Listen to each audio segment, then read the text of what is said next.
their hands in their pocket to make that the weekend even more special. So, and we have any committee members here tonight. We'd like them to stand and be recognized. I know there's some here, I've seen some, yeah. Helen is one, and a few others that are sprinkled out. Julie does our Facebook page. If you need to know about our events, check our Facebook page. Julie does a wonderful job.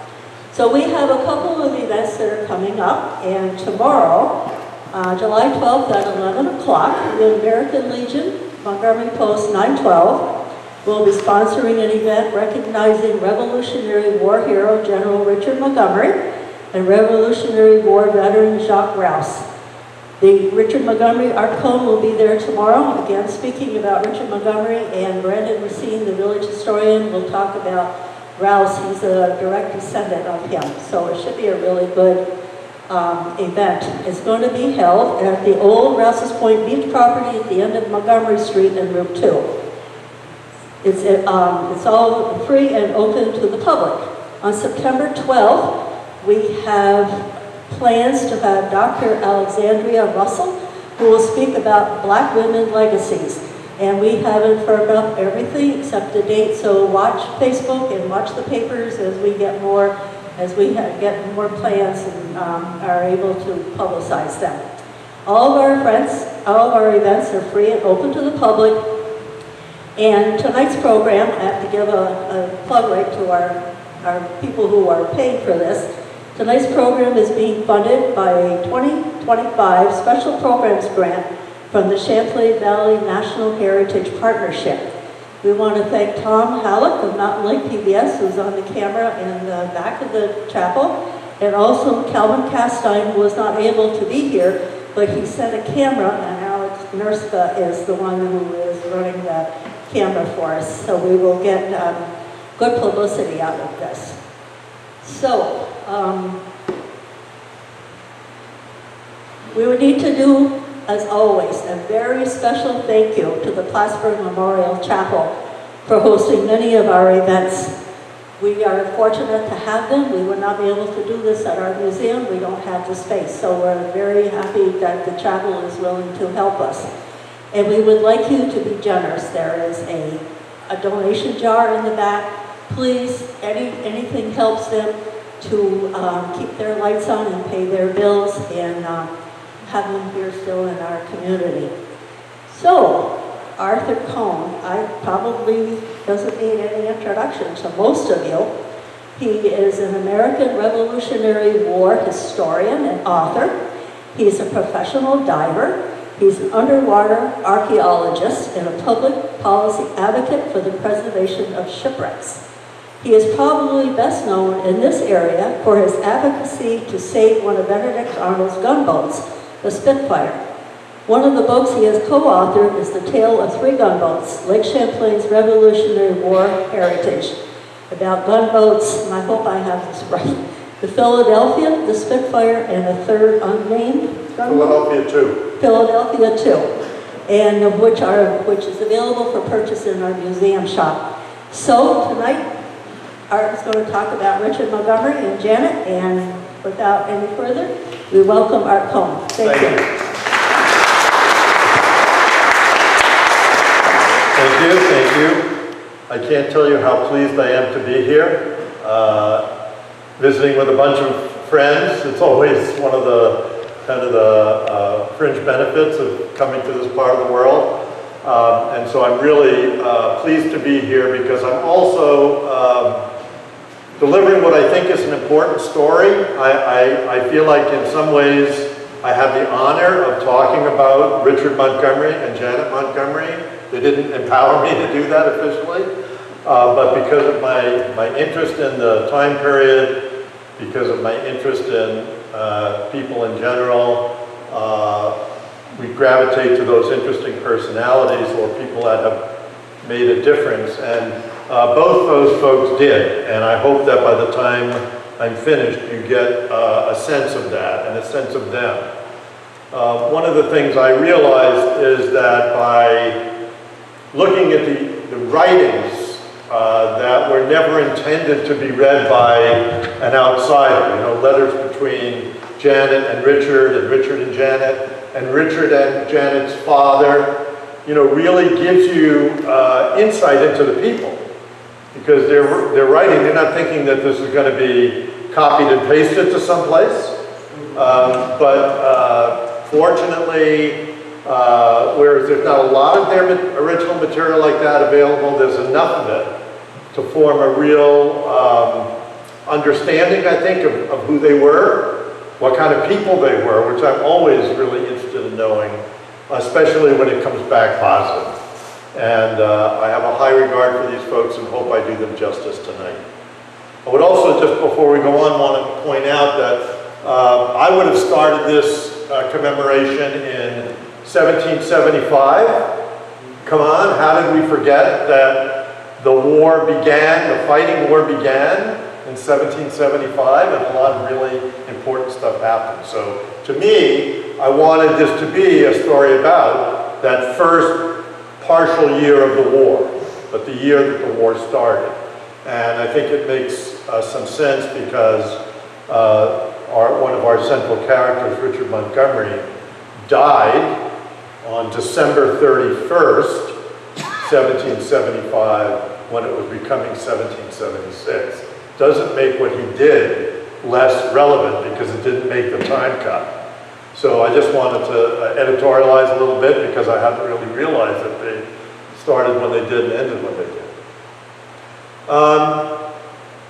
The people who know me here, and I know there's lots of them, know me a little bit with a bunch of different hats on, the diver guy, the museum guy. Today I'm trying to be the historian guy, but I'm also really going to wrap all those things into being a storyteller.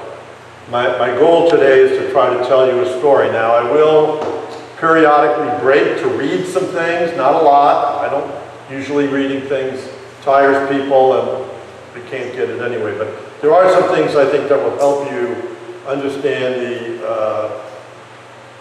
reason I'm here and the importance of these folks. I want to point out as a storyteller that I became introduced to Richard Montgomery in 1980. I was doing my very first nautical archaeology project, so that's 45 years ago that career started, and it was on the steamboat Phoenix, which has a great connection for Lake Champlain and nautical history and nautical archaeology, and also for Plattsburgh. Because on September 4th, 1819, the Phoenix was coming from Burlington to Plattsburgh in the middle of the night, and it was found to be on fire. And in that fire, 6 people lost their lives. It's a really interesting story. I was co-project director with my colleague sitting next to me. That's Dr. Kevin Crispin, who's gone on to become probably the finest nautical archaeologist in the country. And we're, you know, comparing notes and trying to figure out things. And I took on the responsibility for the history, developing the history context for the shipwrecked Phoenix. And in the course of that, I was reading Ogden Ross's Lake Champlain steamboats published in 1930. And each steamboat is presented and highlighted and talked about. And in the Phoenix area, it said, July 1817, the Phoenix has the honor of carrying the then President of the United States, James Monroe, to Plattsburgh. A year later, in July 1818, the remains of Richard Montgomery, the dashing American leader who fell in 1775 in the futile expedition against Quebec, were borne through the lake on board the Phoenix, the vessel being draped in mourning and colors at half-staff. Well, wow, I didn't know anything about that. I didn't know who Richard Montgomery was. I certainly didn't know anything about this solemn event and occasion, but it really stuck with me. And I kind of made up my mind that at some appropriate time, I'd like to do an exhibit, a publication, something to flesh it out and to honor him and to combine the Phoenix story with this American history story. And so I got to thinking I was going to be able to do that in 2018, so 7 years ago. Because 2018 was on another clock, another timetable, going to be the 200th anniversary of the remains of Richard Montgomery coming back to this country, his adopted country, from Quebec, where he was buried in an unmarked grave. And I said, wow, 2018 is coming up, the bicentennial of that event, I've got to do something. And then I got tasked with a really great project with the Cohn Museum of Glass. Some of you may remember we moved the glass barge from Buffalo to Brooklyn, and Brooklyn out to Seneca Lake, and we're 5 months on the water in a very complicated maritime project. I realized I couldn't do both. I couldn't do the history for that project and also do some major project around Richard Montgomery. And really, to my credit, while I was there, so this is us landing in Brooklyn in May of 2018, I knew I wasn't going to be able to do the pamphlet, the exhibit, the major announcement. But I knew that if I took some time off, which I never did when I traveled with these boats, I could go visit him. He's buried at St. Paul's Chapel, which if I take a ferry across from Brooklyn to the tip of Manhattan, I can walk over and spend time at his final resting place. And that became, for me, my way of connecting with that event. It wasn't going to be an exhibit, but it was going to be some solemn time. And I mean, I had an intention. When I went over there, I wanted to sit with him, and I wanted to talk with him, and I wanted to be in his presence. And so I did that. However, I was unsuccessful, and it was a little bit disappointing because this is St. Paul's Chapel.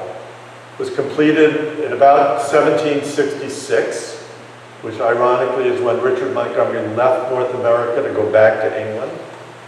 And I went there and I thought I could find him relatively easily. The cemetery isn't that large, but it's large enough that it was going to take me much more time than I wanted to spend doing that rather than sitting with him. So I decided to walk into the chapel. Well, today, because of 9/11, the chapel is the miracle survivor of 9/11. Everything is security. I mean, you've got to go through metal detectors to get in. You have people looking you up and down. It's really quite unpleasant, frankly. So I go in through the metal detector and I just say to one of the security people, any chance there's somebody here, like from the history section or the archives, that can point me in the direction of Richard Montgomery?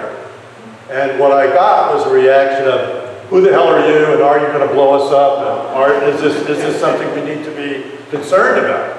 And I'm trying to say, whoa, it's all about history. It's just coming about, honor one of your people.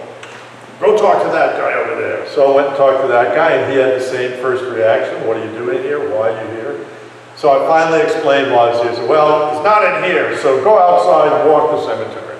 I said, fine, no problem. I'm happy to get out, not be thrown in the ground and arrested. I go out of the second door, and I walk in front of the chapel, and center in this chapel, right here, is the monument to Richard Montgomery, and he's buried right under it. So I was like, oh man, this is not right. So I went to the last guy that was throwing me out, and I said, come here. You didn't know anything about it, you've never heard of the guy, you don't know where he is, he's right here. Read the inscription. And, I will say it was quite spontaneous and extraordinary that, in the next few minutes, there was a crowd. A lot of the security people, a lot of people on the street, and I'm talking about Richard Montgomery, and They're like, wow, we should have known that. And I'm going, yes, you should have known that. And actually I wrote something in response to it. I decided I got to write something. So I wrote something about Richard Montgomery. And that's what got me into this world. And Richard Montgomery is really just, he's a fascinating character. He was from a really interesting aristocratic family that lived in France, had estates in France, had problems in France, then went to Great Britain and ended up in Ireland with great estates. And so he was the third son, and so he was going to inherit nothing. But the family had a strong military background, so they suggested they sign him up, and they actually bought him a commission to become an ensign. I believe this is a portrait of him, although it has not been conclusively identified as such. Before he left Ireland to come to North America to fight in the French and Indian War as a British soldier, roughly 1757-58. He participates in the siege of Louisburg. He participates in the Amherst campaign on Lake Champlain in 1759. He is an officer involved in the taking of Montreal from the French in 1760. He's involved in the Martinique campaign in the West Indies, the taking back of Cuba in the West Indies, where thousands of men, thousands of British soldiers died, not from fighting, from heat and disease. And then I've read it, and everybody else, the people who made it, were so impacted that some of them never recovered, and those that did, it took months. And that would have been Richard Montgomery. But he insisted on not leaving his command and going out to Detroit and Michilimackinac, out in the other Great Lakes to help put down Pontiac Rebellion. And so he's finally, in 1767, he's finally weak enough and has put in 8 solid years of combat.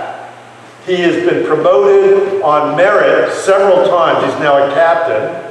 He's beloved by his troops, and he goes back home to he has to recoup so he can hopefully stay in the army and continue his work. When he gets back to England, he spent a lot of time in North America. He likes North America, and he likes the people who live here, he likes colonists, he likes the place. When he goes back, he gets befriended by 3 parliamentarians who are extremely sympathetic to the colonial positions about, who's in charge here, who gets to tax who gets to put soldiers where. And so he's undoubtedly seen as one of those ridiculous radical politicians who are, trying to say we need to compromise with these people. And I think that he pays for that. Because in the early 1770s, as a captain, he wants to stay in the army. He's in the army. He's a soldier's soldier. And so in those days, it was all legitimate. You apply, you could buy a commission for the next rank. He's a captain, a major's rank comes up, he's well connected, he puts down money, he's got an extraordinary record, he's got military men all over the place that will vouch for him and recommend him. And a year goes by and he doesn't get the promotion. And then he hears that another fellow by the name of Captain Preston has been awarded the ability to buy that commission. And he is angry. It's aristocrat. What is your level of power in the aristocracy? I believe he has been being punished for his friendship with the colonial sympathetic parliamentarians. And so this guy gets the major's position. Richard Montgomery decides to leave the army. He resigns his rank. He's been in the army for almost 20 years. resigns his position, his rank, and he just moves back to North America. And he comes right to New York City, place he spent a lot of time when he was here. And he goes, this is in 1773, he goes and he buys a farm up here in Kingsbridge, 79 acres. He wants to be a farmer. He wants to change his whole rhythm of life, settle down and be a farmer. And there's a woman in the story, and this is really interesting stuff because this is Janet Livingston Montgomery. Janet Livingston was in her early 30s at this point. She was the oldest of the Livingston children. Livingstons are one of the 5 families of the Hudson Valley. The Schuylers, the Van Rensselaers, very familiar. Wealthy, well-connected, powerful people. She's the eldest child. I've discovered in this run-up to this talk, most of the historians that address this story will say, we don't know quite where they met or how they made that connection, but you know, undoubtedly they made it and they really liked each other and they courted and they got married. Well, it turns out that there's now conclusive evidence that they had met 10 years earlier. She's 20, he's 25. He's going up the Hudson River on a sloop with troops on his way out to Detroit, and the vessel runs aground. And her father, or it could have been the grandfather, because they all have the same name, Robert Livingston. So sees these guys stranded out there, knows it's going to be a while before they get off. So he invites them to Claremont, his home estate, to entertain them, feed them, and basically just get to know them. And Janet was there. So there's absolutely zero doubt in my mind that Janet and Richard met there. Whether that was part of the incentive for moving into that part of the world, I can't say, because I also don't fully understand why he would buy that farm before he went and married her. Because in fact, he did marry her, and he married her the old-fashioned way. He sent a request to her father for her hand in marriage. That survives. That is one of the great insights into Richard Montgomery. He is articulate, he's polite, he's following the commands, he's pouring. It's not boilerplate. It's really wonderful draftsmanship where he basically says, my happiness and your daughter's happiness are intertwined. So give us your blessing and I'll try to be the best son I can be to you. And they absolutely embrace it. And so they're married in 1773. They moved to Rhinebeck, New York, where the family has all kinds of property, and one of them is this small cottage. They set that up for their living quarters. They start buying land, kind of all around it and in the vicinity. They are setting up shop as newlyweds and farmers, and their life is blissful. It's blissful. One of the things that I found just recently that really, I just love this. This is Richard and Janet in a mural in the Rhinebeck post office from 1940, trying to interpret what their life was like at that time. You know, they didn't have cameras, and I'm sure the guy who painted it wasn't there, but it's just so wonderful to me that this is how they're remembered at that time of life. Unfortunately, I keep throwing out the years, not because I'm a numbers guy, but because it's really important. Because now, 2 years later, on April 19, 1775, the conflict that has just been a speaking conflict, you know, a bad, nasty note conflict, becomes a physical conflict of war. And that's really the part of the story that there was obviously all kinds of stuff happening before April 19th, but to me that was the start of the American Revolution. as I see it. And we know in this part of the world, 3 weeks later, in early May, Ethan Allen and the Green Mountain Boys come to a little defended end of the supply line fortification at Ticonderoga and Crown Point, and they walk in and take the place.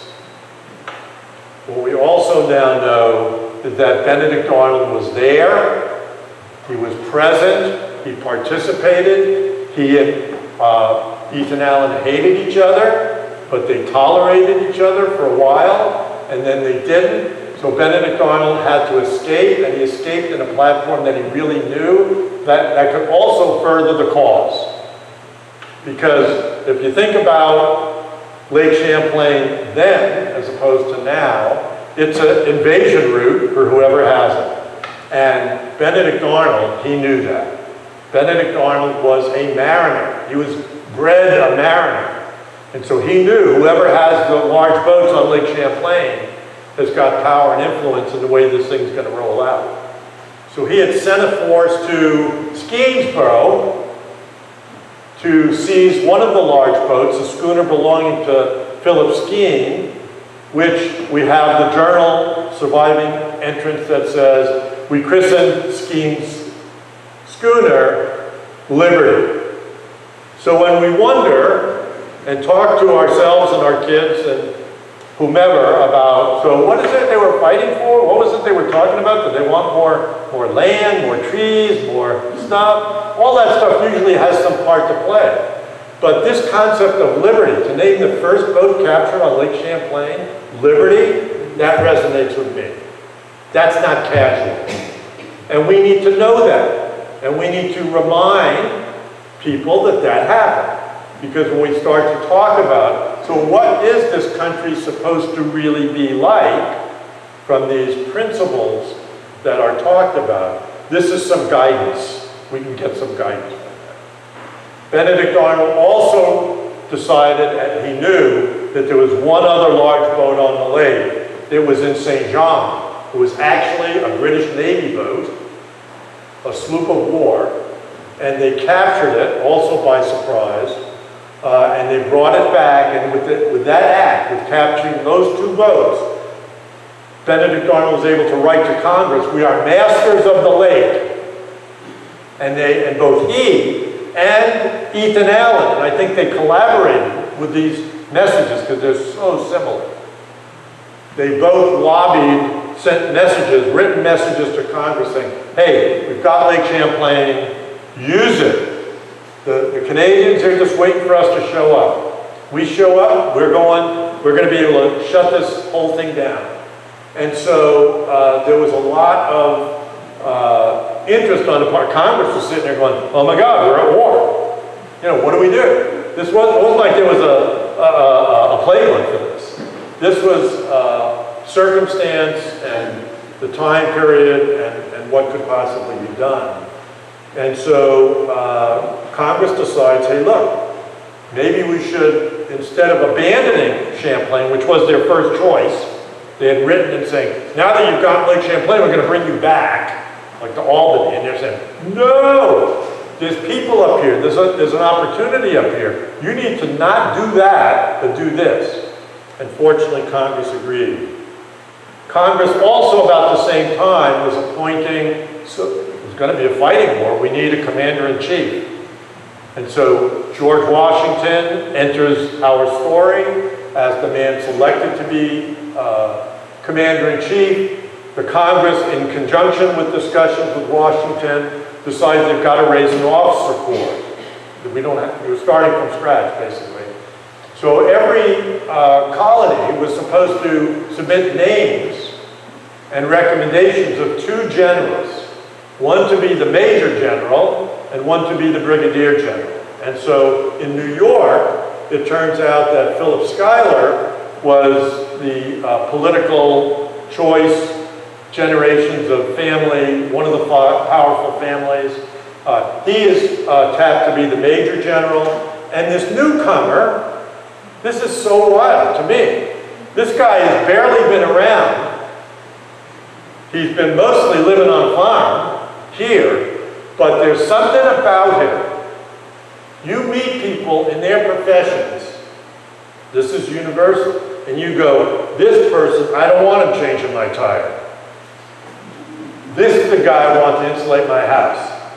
Because they just have the experience, the knowledge, the tools, the impression that they can get the job done. And Richard Montgomery was one of those.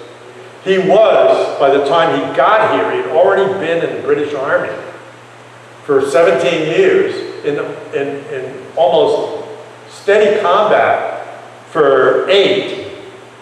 He was really the soldier. And he gets nominated, and then he has this conversation with Janet, and she's not wild about it.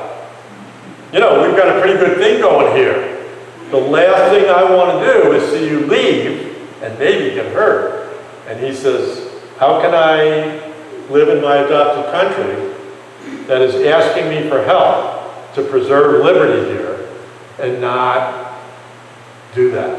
What would you have me be? You know, if I turn this down, what kind of a person am I? What kind of a citizen am I? And so she reluctantly agrees. And so he becomes the Brigadier General from New York.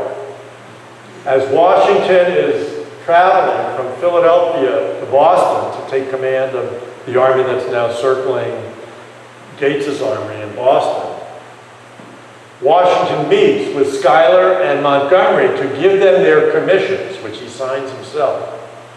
In that meeting, we now know that Richard Montgomery took Washington aside and said, you know, I think I could be of really good use to you on your staff. You know, I kind of really know this playbook of organizing supplies, all the things that go into running an army. And Washington says, that's basically why you've been tapped. We know you've got the background, the experience, and the skill.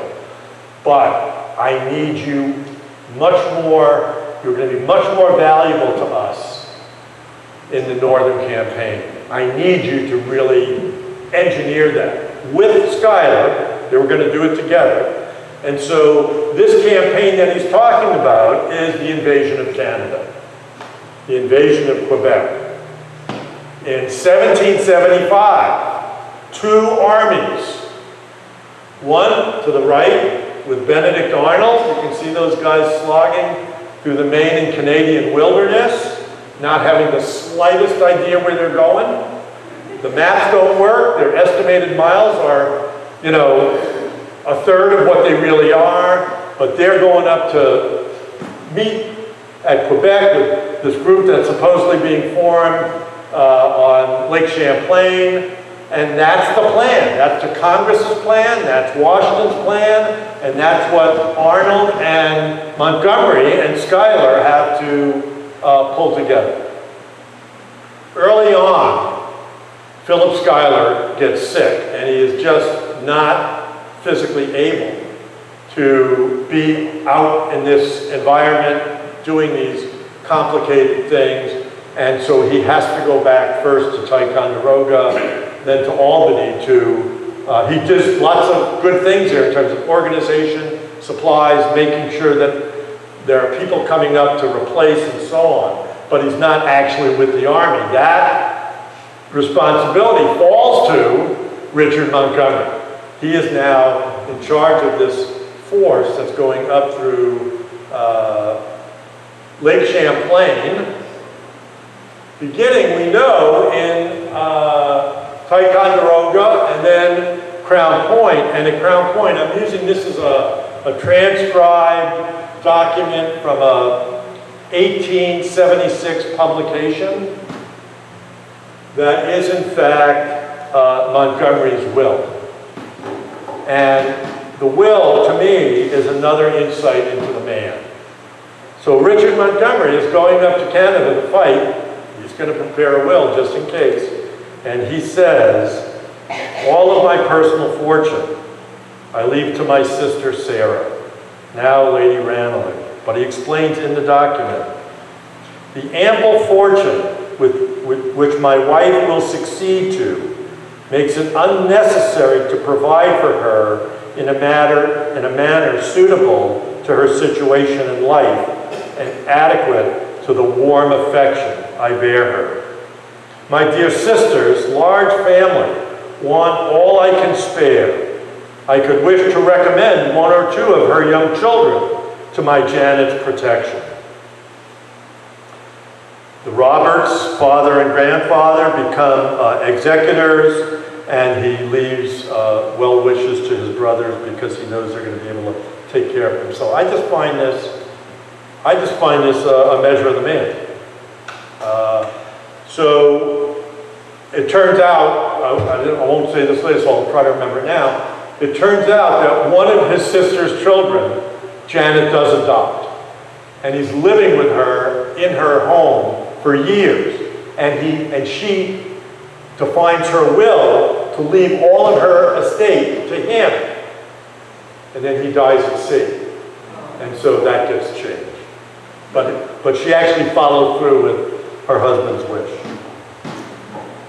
So their task is to go up to British St. John, the fortification, and seize it by siege or whatever they need to do.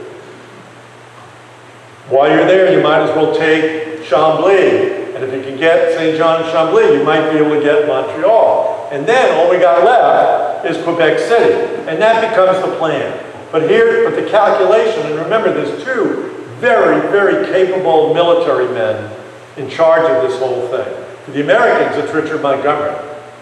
He is absolutely earning his money. He's a brilliant guy, and I'll explain a little bit about that further. But the guy his counterpart on the British side, General Guy Carleton, he is another professional military man, and he is excellent. And these two guys playing chess, it's anybody's game who's going to win this, and it's not going to be determined until December 31st. But now it's September, and St. John is a pretty strong place before Carleton sends 800 men to it. The bulk of his professional regular soldiers, he's staking his claim on, if I can stop him here, that's the way to do it. So he puts the bulk of his troops in St. John, and he begins to repair and strengthen the fortifications. I mean, they're working around the clock trying to just make it a defensible place, knowing it could get under siege. Richard Montgomery gives us an insight into what this is like at this time period. He's writing to Janet. There's only about 7 letters that survive between the two of them. And he writes, "He is so exceedingly chagrined with the behavior of the troops, I most heartily repent having ever undertaken to lead them. Could I with decency leave the army in its present situation, I would not serve an hour longer." Then he, which to me says the guy had the honor of his word. He had agreed to be there. He then writes in the same letter, figuring he probably got her crying by now, "However, there are some officers whose spirit I have confidence. They are taking great pains with the men, and they flatter me with hopes of prevailing on them to retrieve their character. Adieu, my dearest Janet. Believe me, your most affectionately yours, Richard Montgomery." He always signed it Richard Montgomery. I always thought it was interesting. The other thing he's doing, he's starting to bring the men out on skirmishes and activities. And Richard Montgomery leads from the front. And the men are beginning to see that, and they are beginning to love him for it. Because he's willing to take the risks, not just say, "You guys go out there and see if there's anybody out there that might, want to shoot at us." He's leading his men into combat. And the sectionalism between the army, remember it's an army of about 2,000 Americans from every state, in every state, that's what really counts. They're still basically only listening to their own officers if they're listening at all. They're undisciplined. They are chronically unexperienced. And so here's Montgomery, who's a professional soldier that's where the frustration comes from, and that's where his ability to turn that around is enormous and amazing. So they lay siege to St. John, which means they set up these big cannon batteries to pound on the fort. You'd like to say day and night, but they didn't have enough powder to do that. But they're trying to pound them into submission. Nothing goes in, nothing comes out, so they're not getting food. There's 600 to 800 people in there. There's women and children in there. There's Native Americans in there. There's Canadians in there, and then there's the regular corps, the 500 guys that are in the British Army, and they're holding out, and they are holding out. And then Montgomery gets an idea. Well, we've got Chambly up there. I know they're going to have a big force up there. Let's see if we can do something up there. So he sends 500 men. They bring up two 12-pound cannons. They start firing at the fort. The fort starts waving white flags. They surrender. And so Montgomery is furious in his writings that this is the best that the British can do. I'd be embarrassed to, have someone like that in my regiment. That commander is worthless. But he surrenders, and here's the key. He surrenders, leaving 140 barrels of powder unmolested in the fort. The Americans capture that. They are basically out of powder, sieging St. John, and all of a sudden the train pulls in, and it's like Happy New Year. They can now, so they set up new batteries. They start to pound at a more accurate and often position, and we get a sense from that from this fabulous map. This is the fort at St. John is right here. What's really interesting to us maritime guys is here's a schooner, which will become the Royal Savage. Batteries, pounding on these guys. And I have discovered who did this map because it's unsigned. Plan of St. John, blockade and besieged 1775. And the guy who drew this map is Lieutenant John Andre, who will, as you will see in my talk, become very much involved in the future story and the outcome of the war. And great news, the gunners are reporting as they're firing with this new powder supply. They've sunk the 16-gun schooner, which has put a total demoralized impact on the people that are trying to defend the fort. And so the commander of the fort, who's a major, has been in negotiations for a few days with Richard Montgomery for surrendering. Finally, Montgomery says, you will agree to our terms, they're honorable terms, and you will surrender now, or we will continue pounding you. And he surrenders. The major that surrenders is Charles Preston, the same major that got the commission that Richard Montgomery had been applying for.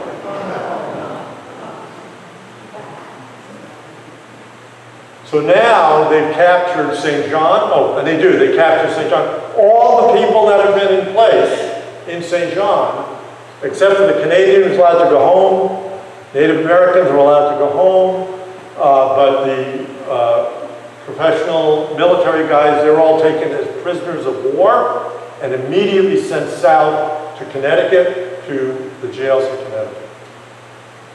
But they're sitting there now going, well, look, now it's late. It's November. We didn't really want to be here this late.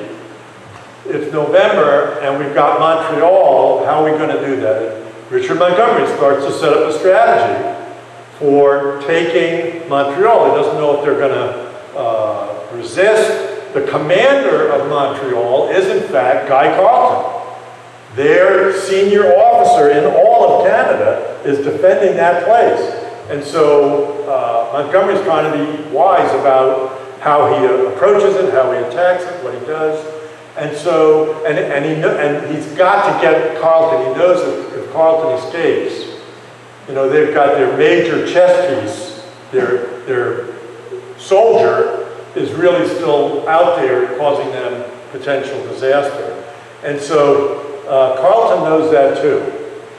And so Carleton realizes that he can't stay there. They can't defend Montreal. They have no troops. He's got 100 guys to face 2,000 men who just tasted victory in 2 places. They're coming together. And there's no way to really resist that. So what was really brilliant about Carleton is he starts loading. There's a bunch of big ships there, including one military ship. He starts loading those ships with food, war supplies, clothing, blankets, everything he could think of that they could use if he could escape to Quebec. And 2 days before Montgomery marches into Montreal without resistance, 2 days earlier, Carleton successfully takes those 13 ships and leaves. Nobody knows he's gone. So Montgomery gets in and goes, well, where's Carleton? We got to get Carleton. And they're looking all over town. They don't realize he's pulled this is an incredibly good maneuver on his part. However, Montgomery, who's every bit as sharp as a military man, says, well, hell, they're in the St. Lawrence somewhere, but there's nothing to say that they've been able to get past Sorel. Remember, they don't have engines. They got to go, it's November, they got to go with the way the wind is blowing. They haven't made it out to that Sorel choke point yet. And so he sends a force to set up a battery here and a battery here to create something like a gauntlet. And then he sends people to go visit them on the boats to warn them, the white flag, you guys, if you go try to pass Sorel, we're going to pound you into the Stone Age. You just won't make it. We're going to, you might as well give up to us now. And there's obviously a lot of discussion and argument about that. And here's where Carleton has really won my heart, because the naval guys don't want to go. They don't want to run the gauntlet. There's a General Prescott, who's kind of a skunk, who's the guy who captured Ethan Allen and then treated him really badly. He's on the ship going. And those guys, so Carleton says, look, you guys all stay here, protected, I don't care. I got to get to Quebec. If I'm going to be of any use to my country, I've got to go to where the fighting's going to take place. He finds out that there's a guy in their units that has a whale boat, small boat, that can be rowed and sailed. He changes clothing from his military uniform into a habitant's clothing, gets some of his men, and they literally row through the night past that gauntlet, undetected, and escape. By the way, the mariner on this project is a St. Lawrence pilot by the name of the Wild Pigeon. I couldn't make that up. And so he pulls this off. And so whereas the 13 other vessels all got taken prisoner, they all got stopped, they all got seized, they all got taken back to Montreal, all the material got used for the American Army. Carleton escaped, and Carleton is going to, in my opinion, make all the difference in the outcome that we're going to shortly see. About the same time, so it's early November, no one's heard anything from Arnold or the Canadian group, and now Montgomery gets an urgent message. I'm almost out of the woods. We can almost taste being on the south shore of the St. Lawrence. We're coming, and we can't wait for you to get here too, because we really need you. And then he writes to Janet on the 24th of November.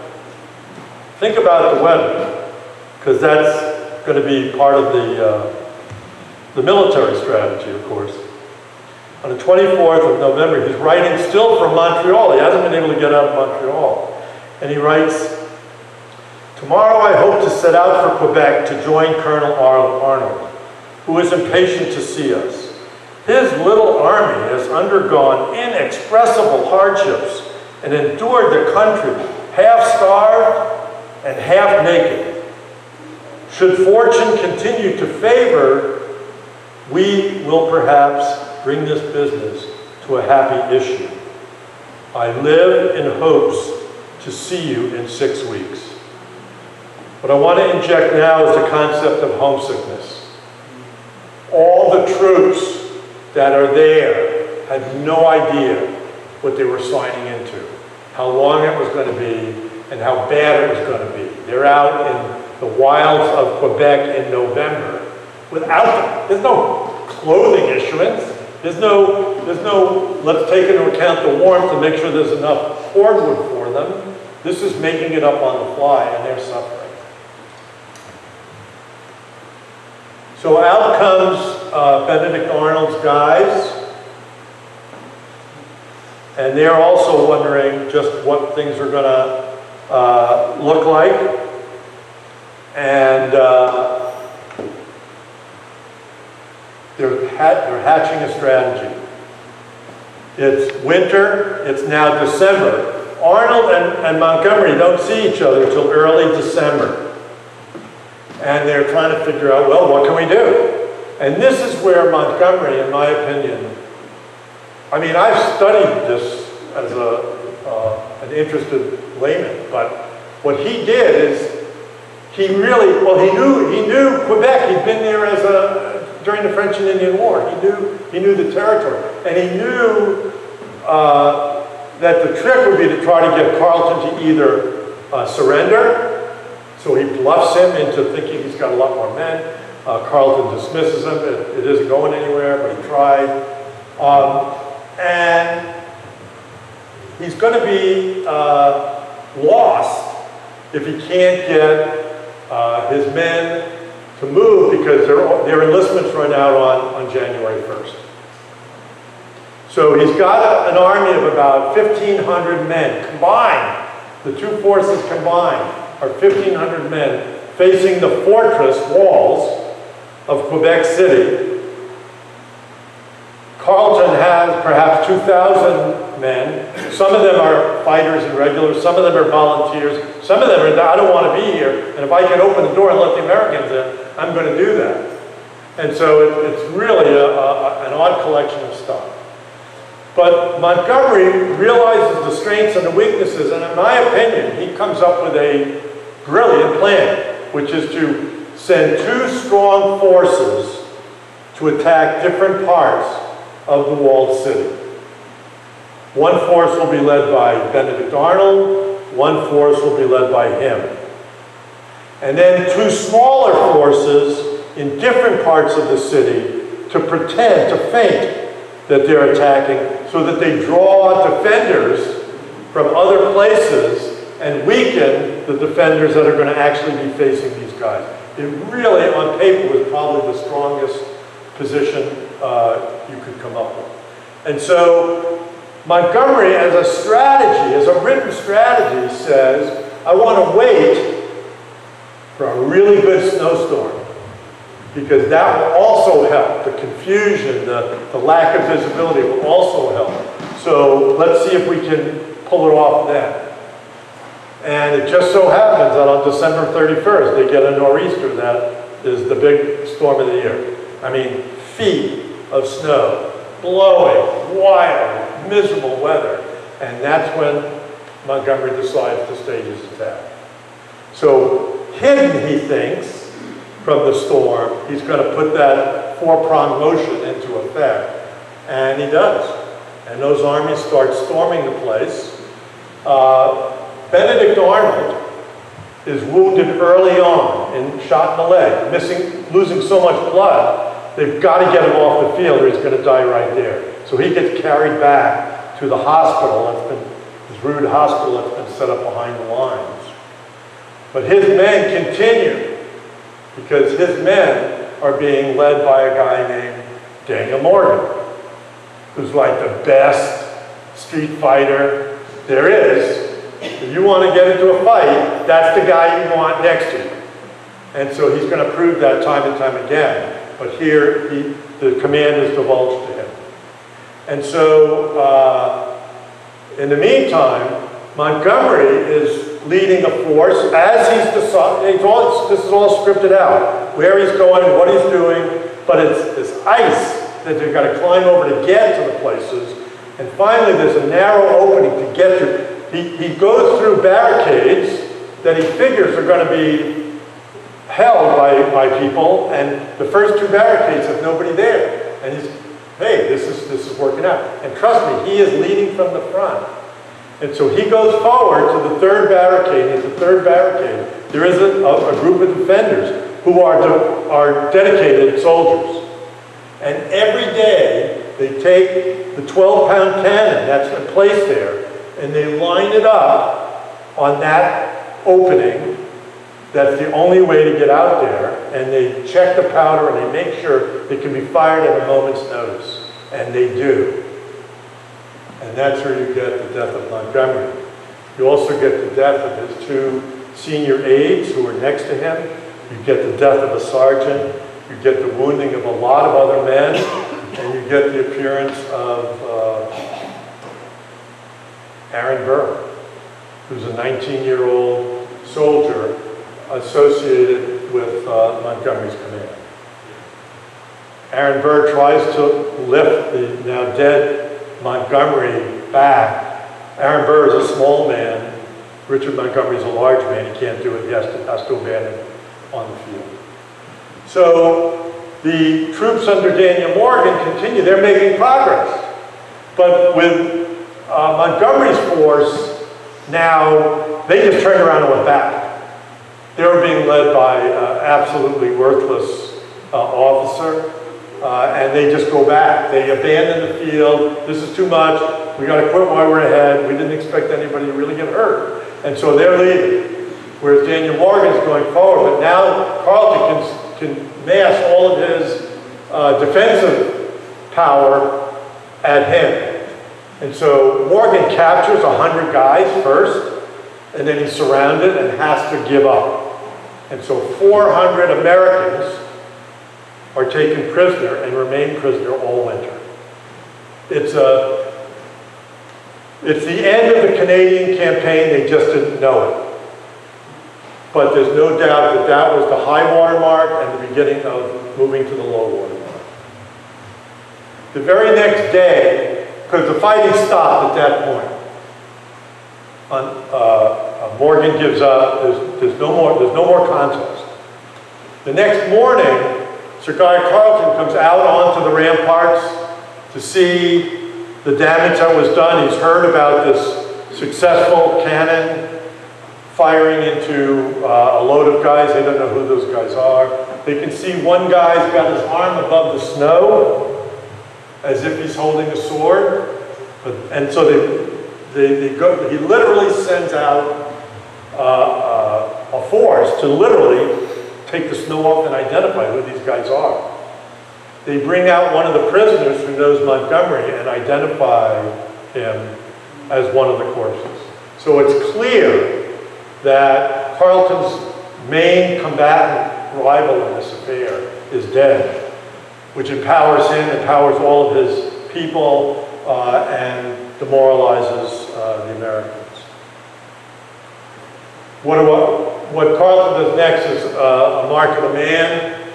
He orders James Thompson, the overseer of works at Quebec, to go and separate the men, figure out who's who, and orders a respectful but private burial for Richard Montgomery, who we believe he knew from his days in the British Army years ago.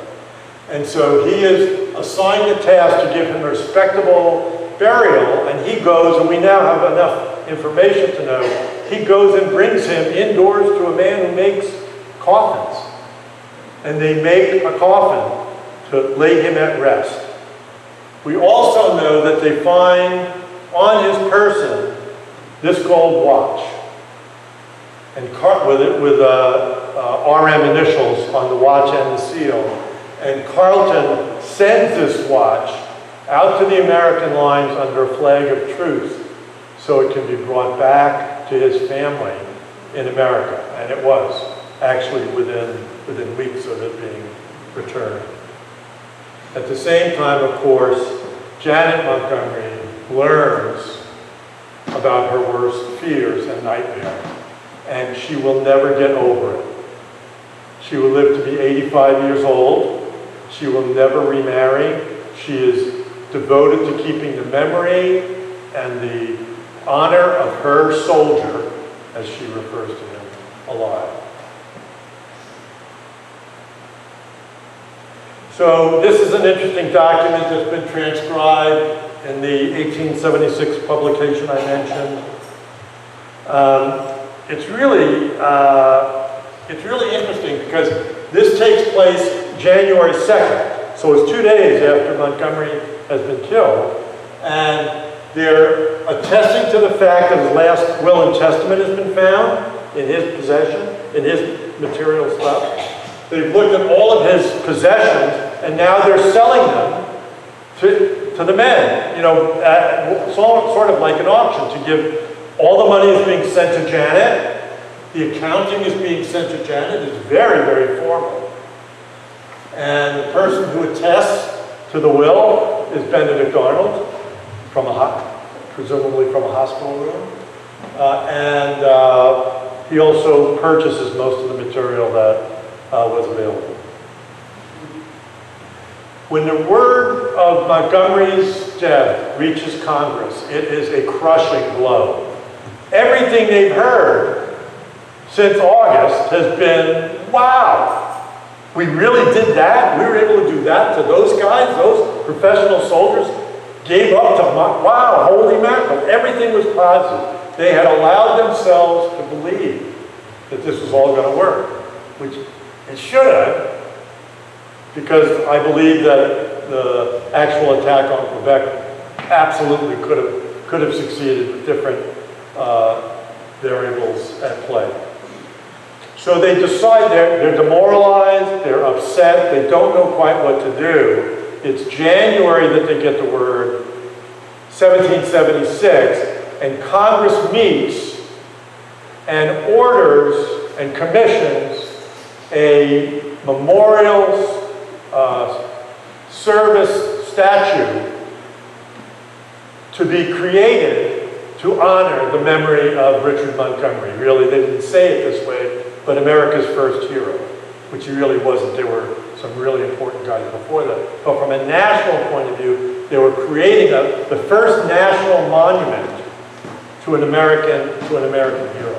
And they assigned one of their own, Benjamin Franklin, to design it and to supervise its construction and to write the words that went on it. And this is what he came up with. And this monument, which is 7 pieces of Pyrenees marble, was actually created by the sculptor to the King of France, and the words that go with it are Benjamin Franklin's. But before we go to that, I want to take you back to Quebec in the winter of 1776. You can imagine what it's like. The Americans that have had the support of the Canadians up until the moment of Montgomery's death essentially withdraw. You know, we got to go with the winning side. We're not looking to be put up against the wall. You know, you guys can find your own food, your own firewood, your own shelters. It is not siege, it's survival. They're trying to survive through the winter with no plan, no supplies, and no effective leadership. Because here, Benedict Arnold does show himself and kind of leaves Quebec in a huff to go back to Montreal because he can't stand the guy they sent to run the place. So it's disaster comes spring, and in spring the Americans get sick with smallpox. So just when it couldn't get worse, it did get worse. But they're still sending reinforcements up Lake Champlain and up the Sorel and over to come and reinforce the group in front of Quebec, because maybe we can pull this off again. And just as they're having those discussions, debates, and wishful thinking, the British show up with a convoy from Europe with 8,000 fresh British and Hessian troops, everything they need to do war. Supplies, cannons, prefabricated boats. This is a prepared professional Army and Navy, and they show up, and at that moment, the Americans have absolutely no recourse but to retreat, which they do. And they retreat back along the route they've invaded, back into Lake Champlain. And what happens at Lake Champlain? At Lake Champlain, the British get to St. John with all those people and all that stuff. But the Americans have the only large boats on the lake. And so now, 1776 is going to be a campaign for who can build the most boats quickly and keep control or get control of Lake Champlain. The fight that's going to take place is the Battle of Valcour Island. Any of you who've heard me before know that it's very hard for me not to now divulge into that story, but I can simply say that the Battle of Valcour Island took place between October 11th and 13th. Benedict Arnold was made the commander of that fleet. He was brilliant. He worked under Horatio Gates, who was the supreme general on shore, and they did a remarkable job of holding the lake for that season. The next season, the British are going to come and invade again, and I'll come right back to that. But before I leave Valcour Island, I do want to summarize it.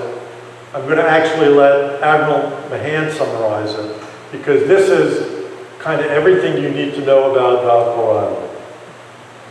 The little navy on Lake Champlain was wiped out, but never had any force, large or small, lived to better purpose or died more gloriously. That the Americans were strong enough to impose a capitulation on the British Army at Saratoga was due to the invaluable year of delay secured by their little navy on Lake Champlain. And that is just true. This guy said it better than anybody I've ever seen, and so I love to credit him and quote him. Now, it's interesting. The British Army that invades 1777 through Lake Champlain into the Hudson Valley, divide and conquer, should have been Carleton. Carleton was expecting to do it. Carleton was relieved to come in because he didn't fight long enough into the winter season to satisfy the bean counters in London. Burgoyne lobbies for the position, he gets it, and thank goodness. Because if it was Carleton leading that army and not Burgoyne, it might have ended very differently. An interesting side note is that the American army in 1777 is being led by Horatio Gates, Arnold's buddy, his mentor, in the 1776 campaign. So he gets called up, and so he's the second in command, and he's in charge of the west wing, the large wing of the army. The most prestigious position is given to the fighter Benedict Arnold. Unfortunately, Benedict Arnold and Horatio Gates that year couldn't be in the same room together. I'll pretend I was in the room when it happened. The two of them are, oh, Benedict, you're here. Yeah, I'm here, man. It's great. Let's go finish this off. And Gates is going, yeah, it looks good. I mean, things look pretty good. Here's what I'm thinking I'm going to do. I'm going to wait here behind these strong defensive lines, let the British come up, and then I'm going to mow them down, and then And Arnold says, that's ridiculous. What a stupid idea. You're not really going to wait to be attacked. Oh yeah, I got these, they're putting big trees out and cutting the ends off. It's going to be great. It'll be brilliant. And Arnold says, no way, man. If you're going to give me the west wing of the army, I want to fight. I want to go. And he says, well, it's not the strategy. Well, there's a battle, there's the first battle of Saratoga where Arnold does lead his wing of the army, and he is brilliant, and he absolutely carries the day. But it's the second battle, where by now the conflict has become so open and so ugly that Gates strips him of command. Arnold threatens to resign and leave, and he says, go for it, leave. I don't need you here anyway. It's that bad. And the troops, who are aware of this, because you can hear the guys screaming at each other, are absolutely demoralized. And when the second battle of Saratoga breaks out, Arnold is restricted to his tent. And the fighting starts, and his wing of the army goes out, and it's his guys. And then everybody else goes out. And the fighting is happening all over there. And he's Benedict Arnold, stuck in camp, wasn't going to happen. He commandeers a horse, he rides out to his army, and he says, boys, follow me. And he leads them to attack the strong positions that the British and Hessians have. And by all accounts, that's what made the victory possible. In the course of that victory, his horse gets shot out from under him, and he shatters the same leg that had been broken in Quebec. So he's carried from the field, sent to the military hospital, and in a few days, Burgoyne surrenders, the most important event of the war, really the turning point of the war, and Burgoyne surrenders. And so on paper, what Arnold is hearing people talk about is Gates, the leader of the force in Saratoga, the hero of Saratoga, and he is fighting. He's still fighting, but he's fighting with his doctors who want to amputate his leg, and he threatens to shoot him if they try him. So there's the mindsets. So over the next 3 years, Benedict Arnold, who's dealt with every kind of insult, every kind of conflict a human being can have, most of them driven by him. Not all, but most. Benedict Arnold has begun negotiating with the British in secret. Over 16 months, they've exchanged 79 letters between Benedict Arnold and his handler in the British ranks, the Adjutant General of the British forces in North America, who are John Andre. The same John Andre who's been taken prisoner at St. John 5 years earlier. He's risen to that rank by pure merit. He's not just a soldier, he's got artistic talent, music talent. He's loved by everybody who meets him. He's an exceptional guy. And he's the one negotiating with Benedict Arnold. And they're coming to an agreement. They have an agreement. In September of 1780, they have an agreement. But Benedict Arnold wants a handshake. He wants a guarantee. He wants to know that if he does what he does, which is give him West Point, sell out West Point, he's going to get paid for it. And so he insists on a face-to-face meeting. Behind American lines, this is a sketch of a small boat taking John Andre from the warship Vulture to a place that Benedict Arnold has picked on the shoreline, where the two of them can speak just themselves in the middle of the night. So he can confirm the amount of money he's getting and what he's going to get. You're really going to do that because I'm risking a lot. And, Benedict Arnold was very focused on the payoff. On the way back, Arnold goes to West Point. On Andre's way back, Andre is captured. Found with incriminating papers, found out of uniform. George Washington knows this is very complicated and very potentially interesting because Andre works for the head of the British Army. They start negotiations for his release. Andre is tried by a tribunal of American generals, 13 of them.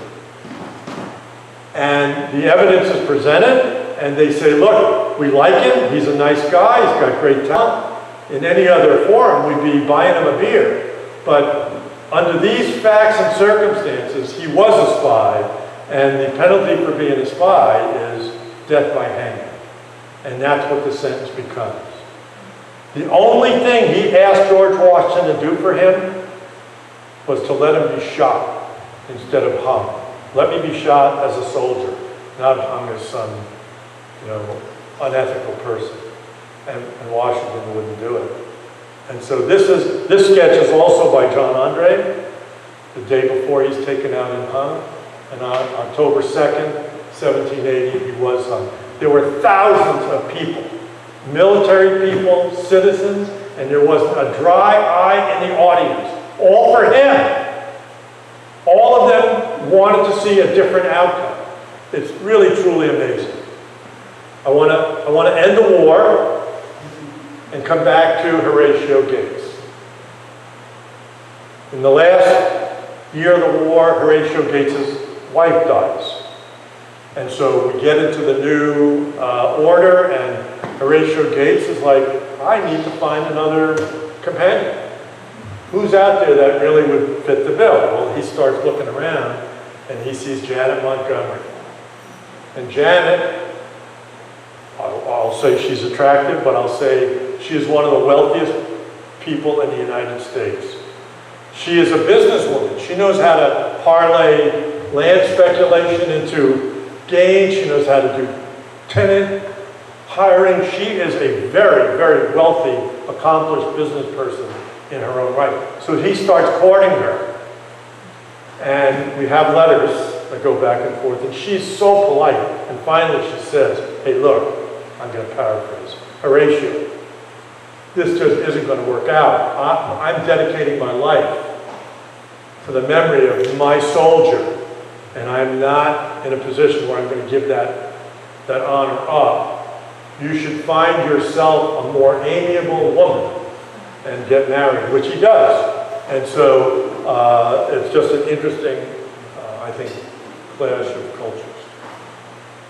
We also find out that the sculpture that the King of France sculptor did was done early on in the commission. So let's say it was done in 1776, 77. It sat in packing crates in a French port for years. Finally got sent to North Carolina, where it sat in packing crates for a year. Now it's the end of the war, and somebody realized, well, we've got this congressional 7 boxes, and what do we do with them? And they, long story short, they figured it out, and they decided that the place of honor for Richard Montgomery should be in his adopted home state, in the St. Paul's Chapel, which at that time was probably the finest building in the town. And so that's what they did. And so they installed the monument with the plaque with Benjamin Franklin's writing on it in the front facade of the church in New York City to honor him. They do it, part of what they said they were going to do. We also know that a few years later, George Washington is going to become President of the United States and sworn in. And so I recently found out that George Washington was sworn in by Janet Montgomery's brother, Chancellor Livingston, and she was there, and she became great friends with Washington and his wife, and in fact, she's making plans to go to Ireland to meet Richard's family, and has George Washington write her letters of introduction, which he does. In about 1800, Janet's mother dies, and Janet decides it's time to build a new home. And so she designs and she specs and she superintends the building of this Montgomery place, a place that becomes a centerpiece for her extremely large, interesting, and connected family. It's the gathering spot, it's where everybody meets, it's the power spot. But also understand that Janet now is in her 70s. By 1818, the War of 1812 has happened. She's been reminded that there's tension between America and Britain. And her hero, her husband, her soldier, her general, as she's sometimes referred to, is still in an unmarked grave in a foreign country. And she's going to change that. So she lobbies the New York legislature, which through the efforts that she proposes, through the support of the governor of the day, a guy named DeWitt Clinton, it's approved to go and see if the governor of Canada will acquiesce to this. And DeWitt Clinton puts his own weight behind it. And the governor of Canada says, absolutely, no problem with this. But only if it's done as a private affair, not a public affair. And so on that basis, a member of the family is put in charge of making it happen. This is Edward Livingston, Janet's youngest brother, whose son, Lewis, is a colonel in the militia, and he is given the responsibility to superintend finding the body and bringing it home. Okay, so you heard me say finding the body. How in the heck are you going to find a body that was buried in a snowstorm 43 years earlier, not marked, and then outside the walls you're going to change everything? You're going to take buildings down, you're going to put barracks up. You're going to take the powder house and move it. There is nothing that resembles anything as it did when Richard Montgomery died. It is mission impossible, if you think about it. And there's a guy that really is the hero of this story. It's James Thompson, the overseer of the works at Quebec. When Richard Montgomery gets buried, he's buried her. He has marked the spot because he put her next to his first wife. So he has marked the spot, and he's 89 years old and still working as the overseer, and he gets brought in, and he goes with this entourage of New Yorkers, military guys, Canadians, to find the grave. And he brings them to the spot, and he says, you dig here, and you're going to find it. And the first place they looked, they found the reasonably intact remains of Richard Montgomery. The coffin had been eroded. The body was, the full skeleton was there. The wounds were all consistent with what was known. The parts of uniform and so on, everybody, there was total consensus that this body in this place could be none other than Richard Montgomery. And so now he comes on the slow and deliberate ride home. So from Quebec City, he takes boat and wagon and gets to Saint Jean, where the steamboat Phoenix meets him, has dark craped shades all around, flags at half-staff, and martial music being played, and brings him from Saint Jean to Whitehall, 120 miles. At Whitehall, a cavalry unit from New York, along with all kinds of dignitaries are there to walk him from Whitehall to Troy, where he is put into his new mahogany coffin. And then he goes to the Capitol building, where he lies in state for 2 days as people come and pay their respects. The newspaper of every community along the way carries the description and news of this momentous event, this reconnection with a man who had given his life for the principles that have become our founding principles. He lies in state for 2 days in Albany, and then, by all design and plan, he's put on another steamboat, the steamboat Richmond, in the Hudson River. And he begins the slow ride down to New York City, where he will then be transferred over to St. Paul's Chapel. But before that happens, DeWitt Clinton arranges with the steamboat people to pull into the bay in front of Janet Livingston Montgomery's new home and salute her, and they do, and she knows this is happening, so she asks all of her family to please give her space. Let me stand on the veranda on my own. You guys watch from other places. Let me just be with him for this first time in 43 years, which they do. The steamboat comes in, they play the death march, everybody salutes, they begin their final trip south, and the family comes in to comfort Janet and find her passed out on the floor, overcome with emotions that she hadn't had for 43 years. So, Richard Montgomery is brought to the chapel, and there he is interred under the original marble monument shown here. That was commissioned by Congress in 1776, so that we would have a grateful remembrance. Posterity will have a grateful remembrance. And I will try to read you what is on this plaque. These are the words of Benjamin Franklin.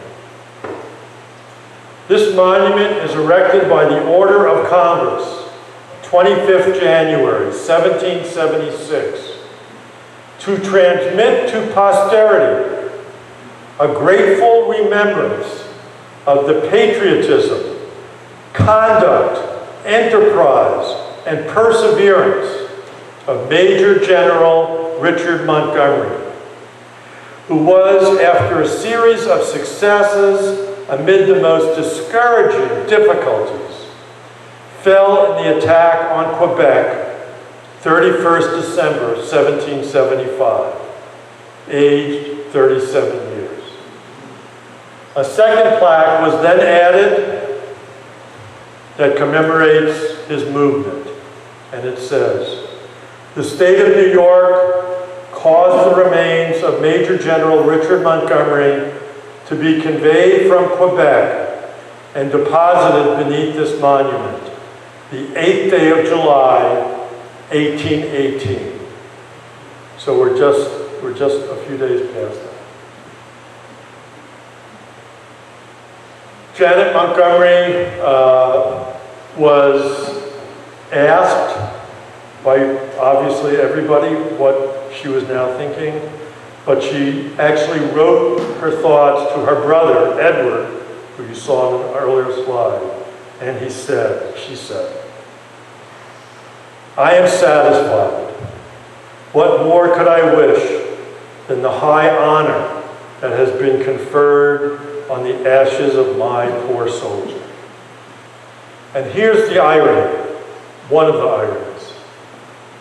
3 years later, John Andre was disinterred from his burial place in Tappan, New York, put into this sarcophagus, and brought by boat back to England, to Westminster Abbey, where he is enshrined at the base of this monument. Both men getting very similar treatment, and I think honorably so. Well, General Montgomery's name has been used for a number of things. There's a Montgomery County in New York State. You all know that? I've traveled to Montgomery County on my travels with the Lois McClure, and what I would do is ask just about everybody coming on board, "Are you from Montgomery County?" "Yep." "Why is it named Montgomery County?" "I don't know. Some guy named Montgomery?" "Yeah, some guy named Montgomery." So what we choose to remember, we'll never forget 9/11. Well, we're forgetting 9/11. It's the way human beings do things. At the moment, it's the most important thing. So we'll be at this location tomorrow. I'm happy to say with the American Legion, unveiling some outdoor signage and talking about the virtues of Richard Montgomery and Jacques Rouse, and I'm proud to do it. It just so happens, I've looked at a number of New York gazetteers where they introduce the counties. I've looked at 3 of them, and they all say the same thing, essentially, which is Montgomery County is named for a guy named Richard Montgomery who died in the Revolution. One line. I'm happy to say that Montgomery Center, Vermont, where I worked as a bartender, in their publication, town publication from 1976, has like 2 pages of who he was. They even get the reburial part right. So what we remember and how we remember it is a big deal. And I applaud the Historical Society and the Legion and the 250th Commission for the work that they're doing. Richard Montgomery wasn't done yet, though. In 1943, during World War II, they launched a Liberty ship in honor of Richard Montgomery. And this is where it is. This is what it looks like. It is underwater in the Thames River, filled with high explosives, and so I'm glad it's not a shipwreck I'm managing. But the perhaps greatest connection to our world today is what happened at 9/11. At 9/11, the 2 Twin Towers fell. Scores of other buildings were destroyed. But one building that should have been destroyed in terms of its location, but wasn't destroyed, was St. Paul's Chapel. And all during the work on those pits by the first responders that were down there for years, they would be able to come to this chapel and sleep at night, get food, get drink. It was a one close, convenient place of refuge and a way to regroup. And I think did great service to the nation. And I am really pleased to think that Richard Montgomery and those guys were in the same place, because their first responders, he was probably our first responder, and they would have been very compatible and sympathetic to each other. So thank you for giving me this opportunity to present this talk. I will presumably answer some questions. I'm sure I've misspoken some things, but thank you so much for coming tonight.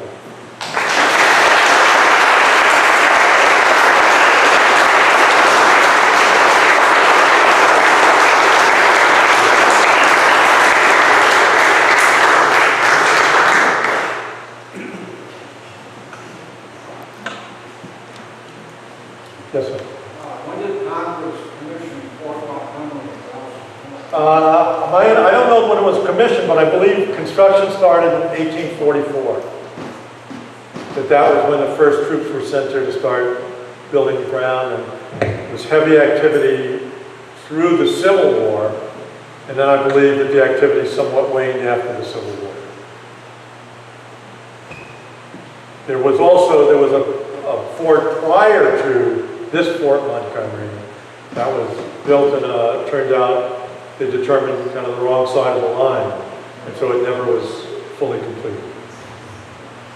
I think a lot of the material from Fort Montgomery was used in Dallas to put in the original bridge over Lake Champlain. That's right. That's right. That's correct. Yeah, we basically looked at it as surplus material. If you could get it, you could get it. Yes. Wasn't there a Livingston family member with Montgomery in Quebec? Yes, there were a couple of them. There was a brother, Harry, who was a brother to Janet. He worked under Montgomery. There's a really great letter between Richard and Janet where she must have said something to him like, can't you move Harry up the chain a little quicker? And he writes back and says, look, he's young, he's inexperienced, the role of a major is serious in terms of taking care of your people. I can't in good conscience pass him along until he's ready to do that, so, lay off.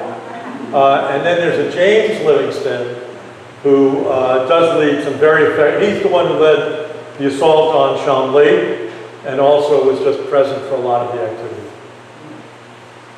Yes? Following up on that case, Houston was leading the Canadian residents full of French people. That's correct. And the French people also under siege after they Absolutely. Actually, it was a great calculation and strategy to engage the French, make them comfortable and secure that their rights would be met, that they would be, the 14th state, they would enjoy all the same liberties and rights. And there were many Canadians who absolutely wanted to do that, and did. Some also said, well, let me wait and see how this is going to go. And then when things really went very badly, really at Montgomery's death, I don't blame people for going, well, look, this is, we gotta rethink this program until things change a little bit. But the Canadians were a major variable, and a lot of energy was spent in trying to lobby them, enrich them, convince them that they should join the cause. Yes?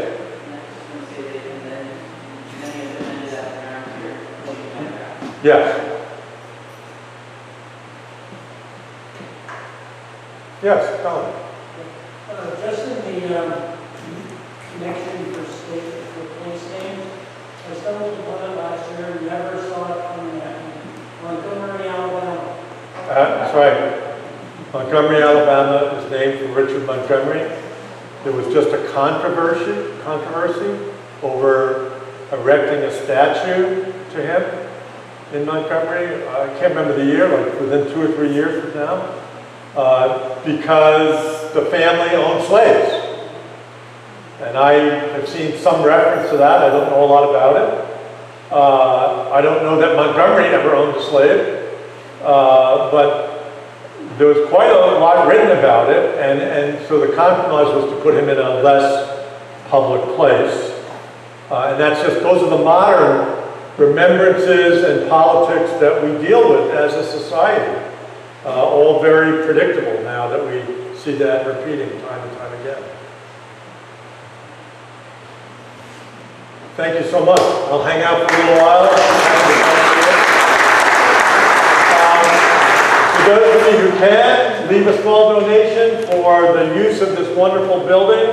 This is an amazing asset to the community.